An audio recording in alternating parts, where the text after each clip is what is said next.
Aujourd'hui, je vais vous raconter l'histoire d'un policier qui s'est transformé en tête de python après avoir maltraité un pape catholique lors d'un contrôle routier. Mais avant cela, je vous invite à écrire une prière dans les commentaires afin que ce récit puisse témoigner en notre faveur pour recevoir l'intercession dans l'au-delà. Sur une route tranquille se tenait là, le visage glacial, les yeux perçants, scrutant chaque véhicule qui passait. Il était connu comme un policier de la circulation cruel et impitoyable, ne faisant aucune distinction entre pauvres ou riches, jeunes ou vieux. Pour lui, tous étaient des sources d'argent et de pouvoir, sans exception. Ce matin-là, une voiture toute simple roulait lentement. Au volant, un homme vêtu d'une soutane blanche et d'une calotte, son visage empreint de sérénité et de dignité. C'était le pape Clément, une figure vénérée de l'Église catholique. Le policier leva la main. « Arrêtez-vous » ordonna-t-il d'un ton sec. Le pape obéit et gara son véhicule sur le côté. Le policier s'approcha d'un pas arrogant, frappant brutalement la vitre de la voiture. « Je veux vérifier vos papiers » lança-t-il. Le pape Clément ouvrit la fenêtre et lui adressa un sourire bienveillant. « Y a-t-il un souci, mon fils » demanda-t-il avec calme. Sans répondre, le policier cruel ordonna au pape de descendre et commença à inspecter la voiture avec violence. Il donna un coup de pied dans le pneu, tapa sur le capot et hurla « Ce véhicule est hors norme, je vous mets une amende !» Le pape, toujours paisible, continuait de sourire avec patience. Mais soudain, alors que le policier levait la jambe pour frapper encore, il sentit une douleur fulgurante dans son corps. Il porta les mains à son visage et sentit des écailles rugueuses sous ses doigts. Il cria, mais ce qui sortit de sa bouche n'était plus un cri humain, seulement un sifflement aigu. Les autres policiers présents assistèrent, terrifiés, à sa métamorphose. Sa tête se transforma peu à peu en celle d'un serpent, une langue fourchue jaillissant de sa bouche. Le policier mi-homme, mi-python, tentait encore de parler, mais ses mots se mêlaient à des sifflements effrayants. Ses collègues, paniqués, le firent monter dans une voiture de patrouille et foncèrent vers l'hôpital le plus proche, espérant qu'un médecin pourrait expliquer cet événement surnaturel. À leur arrivée, les infirmières hurlèrent en voyant l'état du policier. Un médecin senior, le docteur Haro, s'approcha avec hésitation. « Est-ce encore un humain ?» murmura-t-il, le visage blême. Ils tentèrent un examen, mais le cœur du policier battait trop vite. Sa température corporelle était aussi froide que celle d'un reptile, et ses pupilles étaient devenues verticales, comme celles d'un serpent. Aucun appareil médical ne parvenait à analyser son état. Lorsqu'il tenta de parler, seul un long sifflement résonna dans la pièce.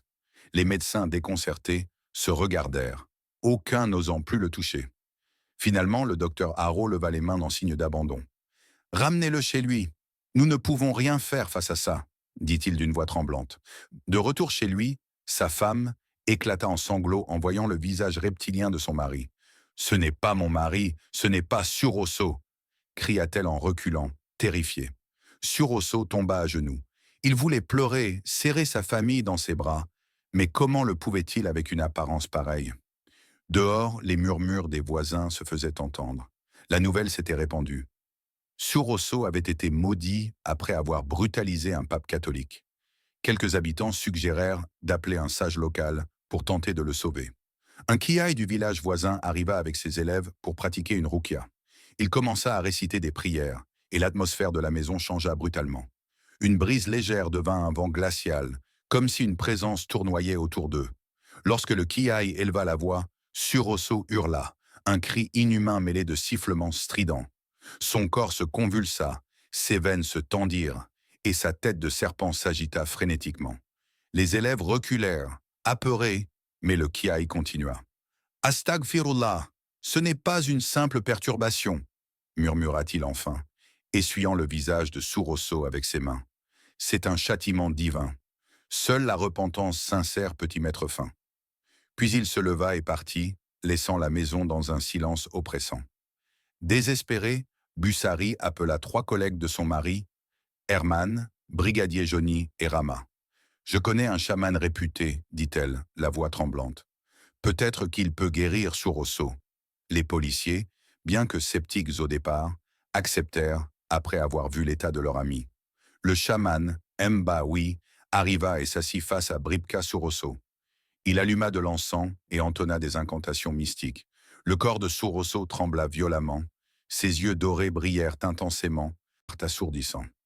Mais soudain, Mbahui fut projeté en arrière, comme frappé par une force invisible.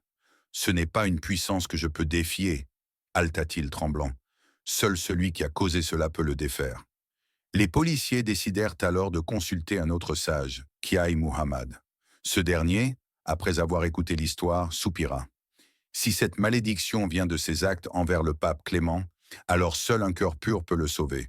Il faut retrouver le pape. Cette nuit-là, sur une impulsion, ils retournèrent sur la route où tout avait commencé. Debout au milieu de l'asphalte éclairé par les lampadaires, ils prièrent. Ô Dieu, si seul le pape Clément peut guérir Bribka sur Osso, fais-nous le rencontrer ici.